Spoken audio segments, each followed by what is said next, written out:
What if I told you there's a tornado with multiple tornadoes spinning inside it that killed 3 veteran storm chasers? Or one so wide that entire towns fit inside the circulation?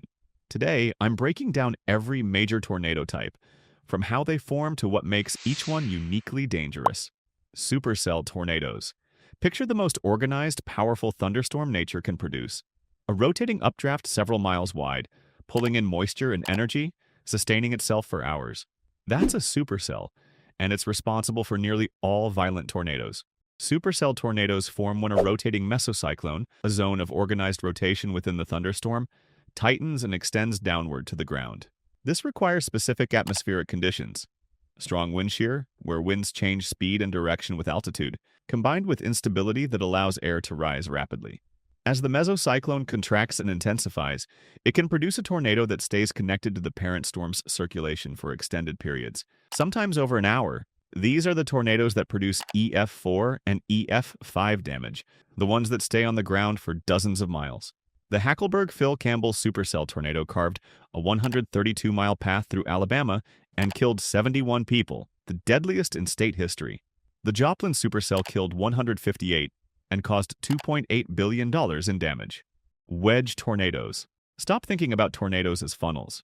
When a tornado becomes wider than it is tall, the classic funnel shape disappears entirely. Wedge tornadoes appear as massive walls of churning cloud connected to the ground. Dark, ominous, and deceptively slow-moving.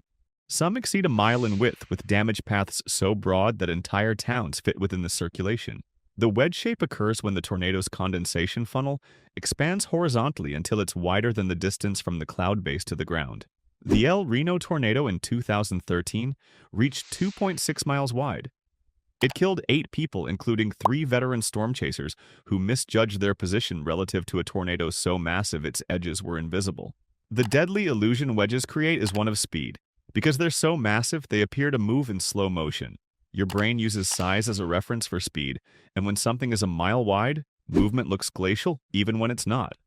But in reality, wedges move at the same forward speed as other tornadoes, typically 30 to 50 miles per hour. The Moore, Oklahoma tornado in 2013 was a wedge that reached 3/4 of a mile wide and killed 24 people, including 7 children at Plaza Towers Elementary School when the building collapsed. Landspouts. Most people assume all tornadoes come from thunderstorms with organized rotation. Landspouts prove that assumption wrong. A landspout forms along a boundary, a line where 2 different air masses meet, like a cold front, a sea breeze, or even just the edge of a thunderstorm's outflow. Wind shear along this boundary creates a horizontal spinning motion near the ground. When a developing thunderstorm's updraft moves over this existing rotation, it stretches the vortex vertically, tightening it into a tornado. The critical difference: the rotation starts at the ground and builds upward, not the other way around. There's no mesocyclone, no organized supercell structure, just an updraft happening to intersect with boundary layer rotation at the right moment. Landspouts are typically weak, EF0 or EF1, and short-lived, lasting only a few minutes. Because they don't have the classic supercell radar signature, forecasters can struggle to detect them until they've already formed. But weak doesn't mean harmless. In 2018, a landspout formed suddenly in a Colorado Walmart parking lot, injuring 2 people and flipping a trailer before dissipating 90 seconds later. Waterspouts. There are 2 completely different phenomena, both called waterspouts, and confusing them can be fatal. Fair-weather waterspouts form the same way landspouts do. Rising air stretches existing rotation into a vortex. They develop over warm water when conditions are relatively calm. These are the picturesque waterspouts you see in tropical postcards, spinning over glassy seas before dissipating harmlessly. Tornadic waterspouts are supercell tornadoes that happen to form over water. They have the same violent mesocyclone structure as land-based tornadoes, the same destructive potential, and the same ability to maintain intensity after crossing coastlines. When a tornadic waterspout moves onshore, it doesn't weaken. It often intensifies as increased surface friction tightens the vortex. In 2016, a tornadic waterspout moved onshore near Seaside Heights, New Jersey, and intensified as it crossed onto land. It flipped multiple vehicles, tore roofs from buildings, and injured 7 people who had watched it form offshore and assumed it would dissipate before reaching the coast. The Great Lakes region experiences this frequently. Cold air moving over relatively warm lake water creates instability, and when wind shear is present, tornadic waterspouts form.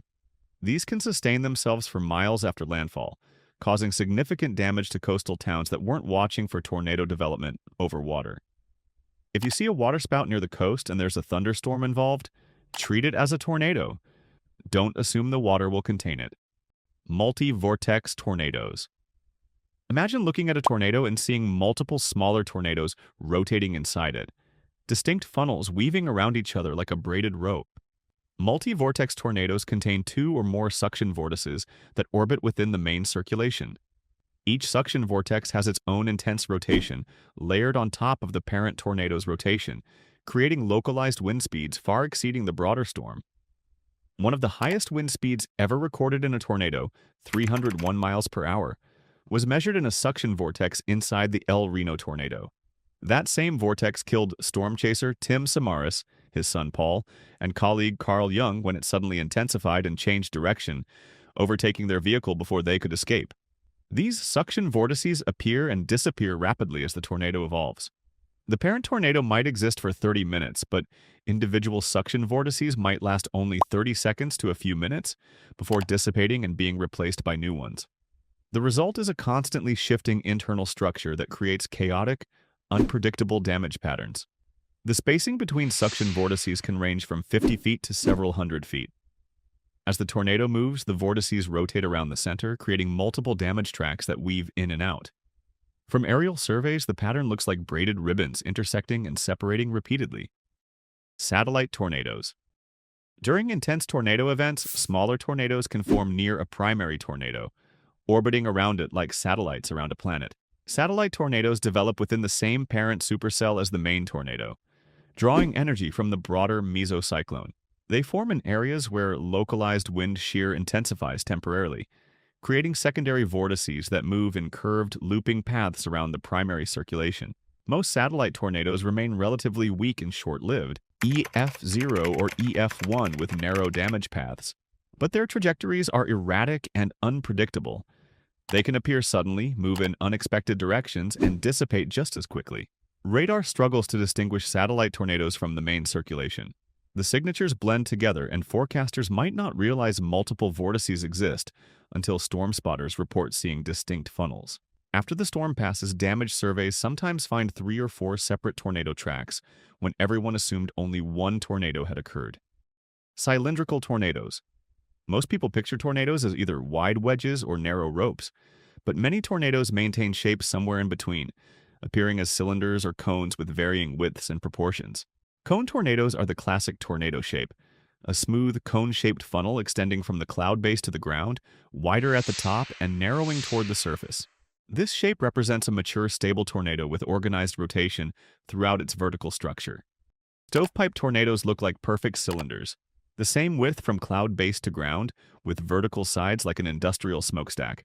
This cylindrical shape occurs when the entire vertical column of the tornado is rotating at similar intensity. Both shapes can range from EF0 to EF5 intensity. The shape itself doesn't reliably indicate strength, just structural organization. The Jarrell, Texas tornado in 1997 appeared as a massive stovepipe, nearly half a mile wide, maintaining cylindrical form as it moved at only 5 to 10 miles per hour across the landscape. That slow forward movement combined with extreme intensity created complete annihilation. 27 people died. Cylindrical tornadoes are often the most photogenic, clearly visible against contrasting skies with well-defined edges. But these stable shapes can transition rapidly. A cone can widen into a wedge, narrow into a rope, or develop multi-vortex structure within minutes. The shape is a snapshot of current conditions, not a permanent characteristic.